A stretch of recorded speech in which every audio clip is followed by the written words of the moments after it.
Okay, now this is a point. Is the world headed in our direction? That we've beaten the path for direction. Is the world headed in that direction? Or is it headed in America's direction? What part of the world is on the ascendancy and what part of the world is on the decline? Europe, America, is all on the decline. Asia, and all that is on the upswing. Even dear Africa is on the upswing. And Europe is coming down. What do everybody else have in common?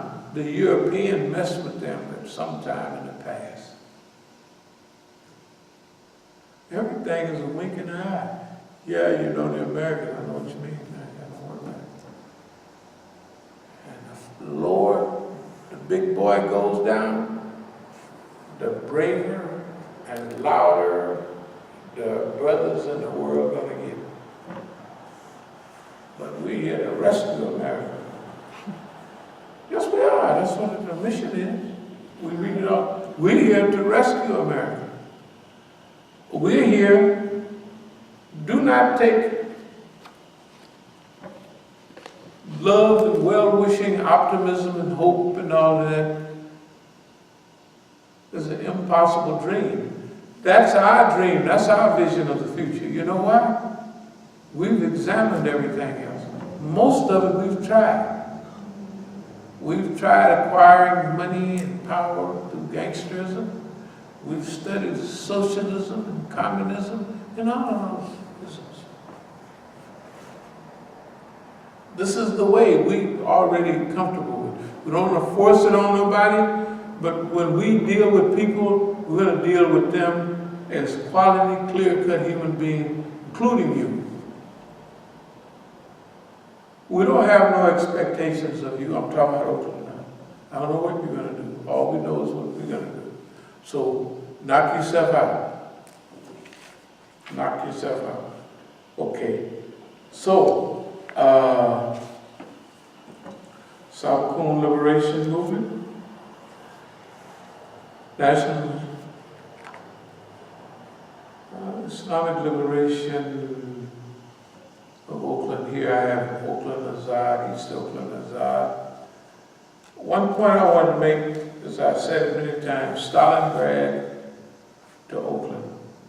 Historically, Stalingrad was a big city on the Volga River during World War II. It was called Stalingrad after Stalin. It's now called Volgograd. The Germans, 1941,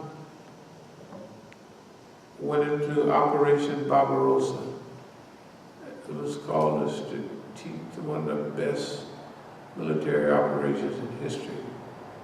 For the first year, Germany was on a roll. They rolled through Russia. But the Russians used scorched earth policy. They packed up everything that they had.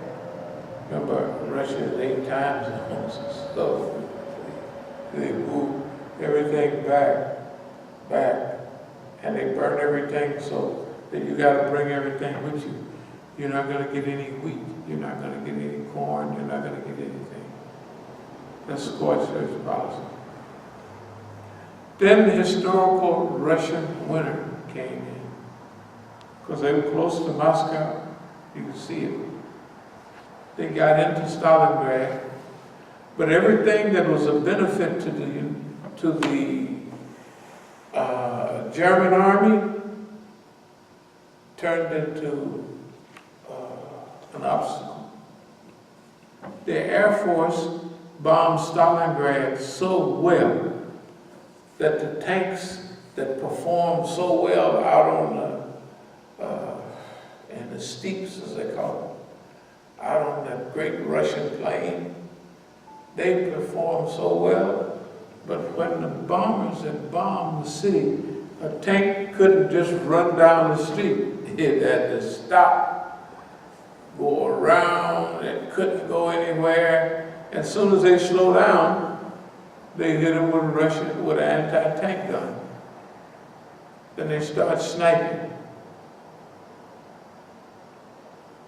Within a few months' time, General Paulus, the whole German army was surrounded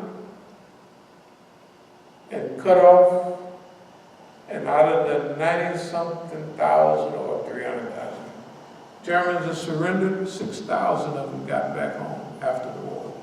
6,000. Okay. From then on, it was a defeat.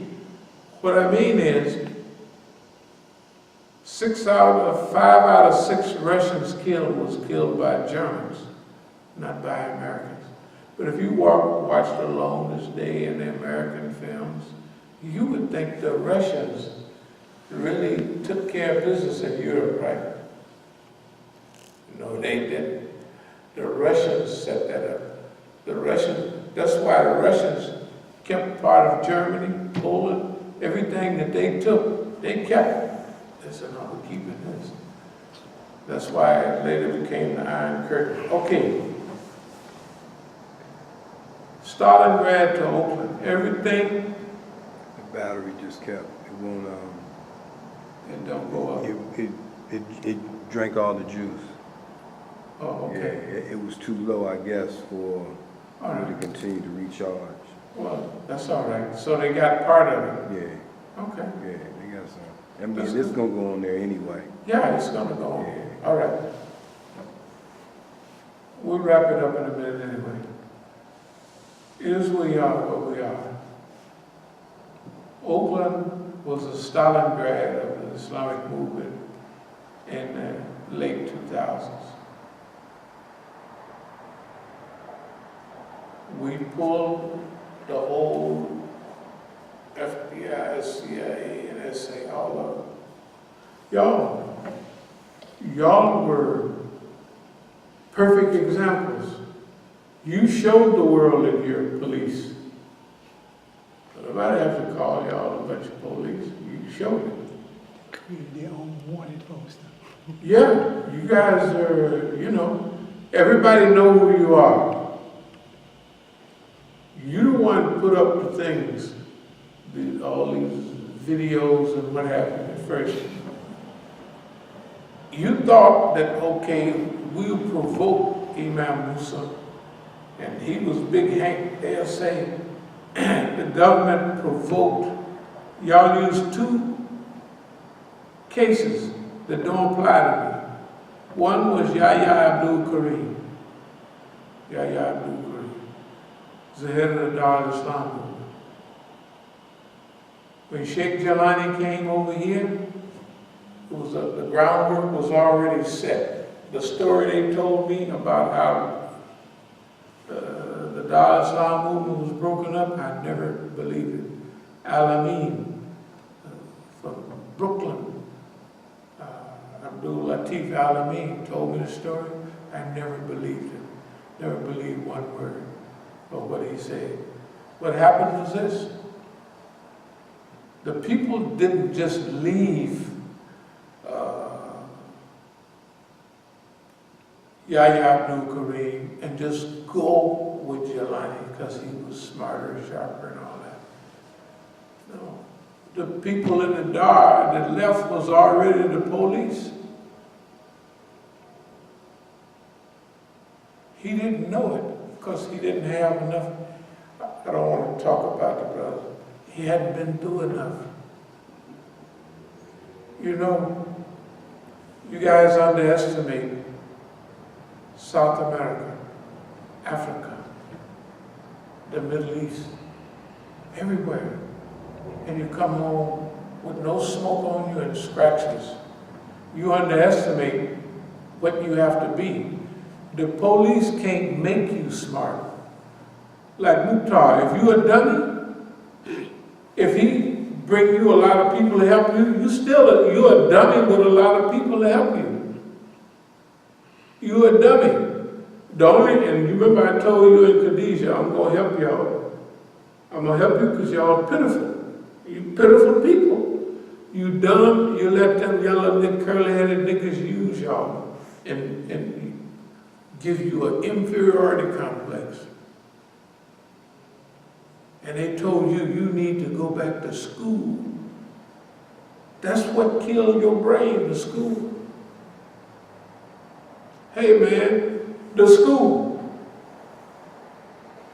Chairman Mao said, school, and he was a teacher, is centered around teachers, classrooms, and books. That's what Chairman Mao said. The longer you stay in school, the dumber you get. Look at the PhDs. Look at all the brothers. You ever seen any of the things that when I talk, and this is a PhD, Dr. So-and-so, sister, brother, or a big time, the big white hunter that scares all the Negroes. Tell the truth. I come in like this, blood, and he running all this game, and I just look up and pop, shut up when I'm talking, slap him. Whether it's Hannity, whether it's the professors in Georgetown or George Mason, it doesn't make a difference, right? Pretty soon, you don't see me on TV no more. Why? Because I'm not going to use their dumb literaries. I'm going to read every book, but experience trumps them all the time. So we're going to speed up a little bit. So we're going over. We already have our 10-point program. Part of that is fundraising plan, propaganda plan, videos of enlightenment, schemes for Bay Area Liberation Campaign. Act on what we know, not on what they pretend not to know. They do that all the time, here and at home. All the fitness going on, they play like I don't know anything about that. And what the people do, they do that hoping that you will go and try to prove to them this was going on, this was going on. The reason why we didn't jump up and go try to prove to none of nothing, because number one, their scheme is weak and ineffective. So we'll talk about it when we get ready. Now, you know, we're talking about the stuff 5 years later, 4.5. Can't nobody else wait that long. We can't. The official beginning of the counteroffensive.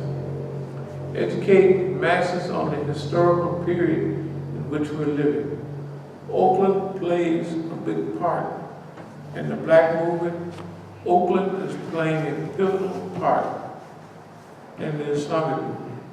Oakland and DC. That's why I call them East Oakland Azad and Southeast DC Azad. Those are the only two liberated zones in America, according to opposite opinion. And of course, we're going by our opinion. So the Eid message focuses on the future and its possibilities. I want to read a couple of ayats, a few more words, and we'll close out and pray.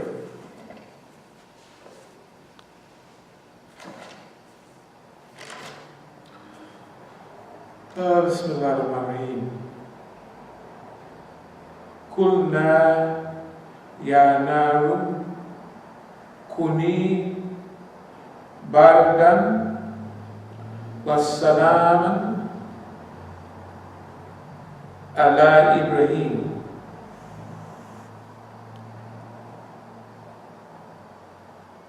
So it says, we said, Kulna ya naru, that means Allah said, we said to the fire, Bardan, you can tell in this Bardan, the mixture of Arabic and Swahili. Because if you want a cold drink In Tanzania, Kenya, you say baridi, cold. There's somebody down there. Baridi sana, very cold, good and cold. So Allah says to the fire, be cool, and it means of safety for Ibrahim. Kunna ya naru. Allah is saying to the fire that consumes and burns and destroys everything it comes in contact with. The fire is the last place anybody want to be. The global fitna is the last thing anybody wants. They don't want, I don't want that fitna. Even good people will tell you it's just too much fitna. I don't want it. That was not Ibrahim's position. And if you follow the great leaders in history, who are the best leaders? Who are the best role models in history? Well, they're the prophets. They're the Mujaddids, right? Mujaddids, saintly like people. Mujaddid, you would have to call, I would call Imam Hassan al-Banna, Sayyid Qutb, Maulana Maududi, but I would definitely call specifically Maulana Maududi in our time was considered a Mujaddid. A reviver, renewer, restorer of Islam. Imam Hassan al-Banna, definitely a Mujaddid. Imam Khomeini, top of the line, because he arrived at everywhere he went. Now, this may sound sacrilegious. If we were track runners, would you run the track and say, I want to get up to Jesse Owens' record, but I don't want to break it? Or who's the guy now that just... Usain Bolt. Would you say, hey man, I want to get up there, but I don't want to break his record? You remember how upset the white people was when the Babe Ruth records, what's his name? You know the Negro. Hank Aaron. Hank Aaron. Boy, look at here, wasn't they upset? They was about to take baseball off. No more baseball. We don't want him to break Babe Ruth's record. He broke it and kept on going. And they were more upset with Barry Bonds because he broke Hank Aaron's record. And they don't even talk about it. No, it's pitiful. It's pitiful. What I'm saying about us for the Islamic movement. Malcolm is a person worthy to be emulated. We follow the prophets, technically, the Sunnah. But in our mind, we know something. No matter how hard we try, we can't catch no prophet. I mean, it's not inferiority complexes. This is somebody inspired directly by Allah. Angels talking to him all the time, giving him a book. You ain't gonna beat that. Even if you get more people than some of the prophets that don't, your job, it ain't the same. You don't know what they deal with, right? Okay. But now, secretly in our own mind, when we read about Umar radiallahu anhu, he was the caliph, Umar the Great, Abu Bakr, all of those people, they normal human beings that have special gifts. They were in a special environment. They heard special news. But we hear the same news from the Quran and Hadith that they heard.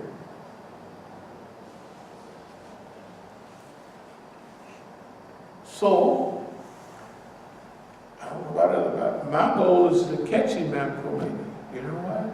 Because our job is bigger than his. He had Qum. He had a whole religious establishment there. So the Shah was after him all the time, messing with him. But a whole religious establishment that everybody go through that, come out 97% the same. Right? He had a whole infrastructure. Old historical infrastructure. He had money, he had homes, and everything else. The people paid to the marja. He has a title, Marjiyah. That means he's same as Imam Malik, Imam Abu Hanifa, because she is follow a live marja. We follow dead ones. Right? Okay. It's not who's right and wrong, it's that Imam Khomeini is our hero in modern times. But we have to catch Imam Khomeini. Hey, right? This is what you do. Each generation raises the bar higher. We're in America, surrounded by them. Remember, Imam Khomeini is in Iran. He gets kicked out for 14 years, but he's still got people coming out of Iran. What should I do to my corpse? Give some to so-and-so. I've been in offices with brothers that have a certificate to accept homes on behalf of, let's say, the Rahbar. And the people come in, let's say, I have $20,000, so that'd be my house. They have money. Money makes you independent. That's what Allah said about the Prophet. I made you ghani, rich and independent. Right? Okay. We got the whole Western world surrounding us. We got all the satanic helpers on the same side, that they carry your picture in their wallet. They have your picture on the wanted poster. It's clear. We gotta be better than that. That's the hand Allah dealt us. Right? But what is that? That is a great opportunity. Can we lose? Absolutely not. Have we lost anything? Absolutely not. Have they diverted us? Absolutely not. Have they scared us away from our mission? Absolutely not. Have they ran us crazy? We don't think so. The only reason we don't think so is because we say everything publicly and you can go back over the time. If a guy says, this fight gonna last 5 rounds, it lasts 5 rounds. This guy gonna run this thing in so many seconds that he run it. That ship gonna get halfway to France and sink. There's a whole series of events gonna happen over there. 1, 2, 3, 4, 5. And you go and look at modern history and every last one of them in the sequence. To produce what there was no reason to produce that regional vision. Strategic alliance. And now just the off-brand hope of the old empires coming back together, not coming together, it was all challenging. And now you got 2 out of 3, and it's just the beginning of that narrative. Good God Almighty. Hey man. So we have stuff to judge by. We said, that's Allah. Kulna ya naru kuni bardan wassalaman ala Ibrahim. We can see the word salam, peace, tranquility. They may translate it cool. Change the fire, which is the most hostile environment on earth, into an environment of peace and safety and tranquility. That's what the white man has done for me. Thank you, thank you, thank you. That's what's going to happen. I don't care what you say. I know how happy I am. I know how happy I've been. This is the best. I know how peaceful I am now. So I've always been peaceful. But maybe I was 65% peaceful. Now I'm 85% peaceful. What are you talking about? I know how I feel. Not you. You say they did that to me, if they made fun of me, if they took my money, if they did this, I would be sad. That's you. Because that's your experience. You haven't had much experience. Do you know? A lot of you niggas haven't even been out of Oakland. Maybe you came here one time. Good God Almighty. No wonder. And then the white man tell you, this is your job. You have to do this for the good of your country. And you stupid enough to pay attention to him, no matter how. I know, I'm gonna tell you, I know it makes you bad. Because it's like an illah. The white man is your illah. If I slap him around and stick my foot in his behind, it makes you feel bad. I can tell when I'm talking to the white man out there, the same way I was talking to the police here, I talked to another one when Mukhtar and my son was there. My son is panicking. Dad, Dad, and I'm telling him, get your hand off your gun. And then I'm walking to the trunk, you know, nigga can't walk to them. They shoot people for just laughing. I'm going, what you doing? I go to the trunk. And my post sergeant, Dad, Mukhtar is just observing. You know what that fool said? The reason I can talk to the police like that is because me and him is working together.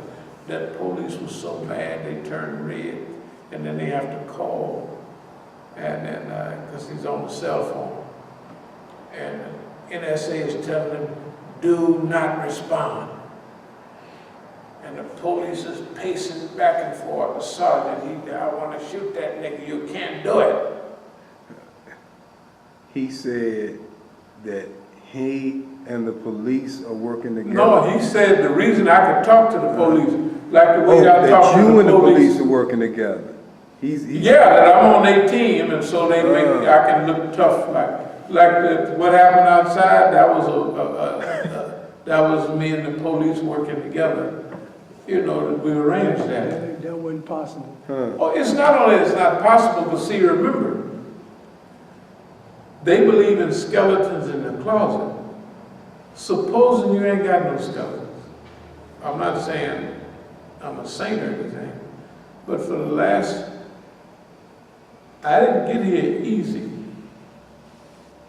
It was hard for me at that time to go through those different changes. By the time I arrived at being an imam and all that, I had made 2 or 3 tries, let's say 3 tries, and you know what I mean? I would do that. But that was good. The 3rd go round, so this is a done deal. I already got the game on that.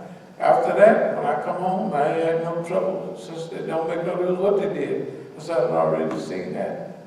I've already seen this. So the trials are good. That's what helped you. Without those trials, so by the time the government gonna try to undermine me with tricks, they using Jahiliyyah tricks and tricks that this guy, I'm telling you, hey man, I'll be running on the trail, policeman and police woman, young, run right by me. And the white girl run up in front of me about so many feet. She crossed her legs like this and bends over. Right in front of me, and I gotta look forward. I can look up in her vagina. I have never seen no lady's vagina more than that. But I'm on my 10th year of celibacy. And I'm probably 45 years old or so. Full of juice. So they figure if I do that 3 or 4 times, we'll get it busy. Absolutely not. None of that's working. Well, we're scared to death. None of that worked. So it's not being a saint, it's not having those skeletons in closet. We had a chance to do closet cleaning for a decade. So we cleaned all of them out. Now, that's the position that we're in, and we like that because of what Allah blessed Ibrahim with. He said to him, fire be cool, and a means of safety and security. That's one more about Ibrahim, and I'll leave it alone. It's one of my favorite, I've said it many times. But we're a little beyond that right now. Inna Ibrahim kana ummatan qanitan lillahi hanifan wa lam yakun min al-mushrikeen. Indeed, Ibrahim was a ummah, a model, an example. All by the Quran is saying, Inna Ibrahim kana, in the past, ummatan qanitan. Indeed, Ibrahim was a ummah. A nation, a community. He was a nation, yeah, a community by himself. All by himself. So what this ayah do, it help you in time when you totally encircled, totally surrounded. You ain't gonna catch Ibrahim, but you might have some of the characteristics of Ibrahim. Ibrahim said, oh Allah, show me how this sound work. Say, you don't believe me, I got it covered. I just want what I tell them niggas. I want to say, I know what I'm talking about. It don't make no difference. I don't care what you already know. That is necessary if you're going to, because remember, everybody's going to tell you something different. In Oakland, everybody there is on Abdul-Malik's team. What are they going to say? All of them say, all in unison, this is Imam Musa's fault. It don't make no difference how many gardens you've grown, how many babies you've kissed and rescued. Don't have nothing to do with it. They're going to say, and they're going to agree on all of that. Like all the munafiqeen, if they said that the Prophet Muhammad sallallahu alaihi wasallam was bewitched, everybody said it. He's bewitched, man. Something's up. That's what they said. The other people said it.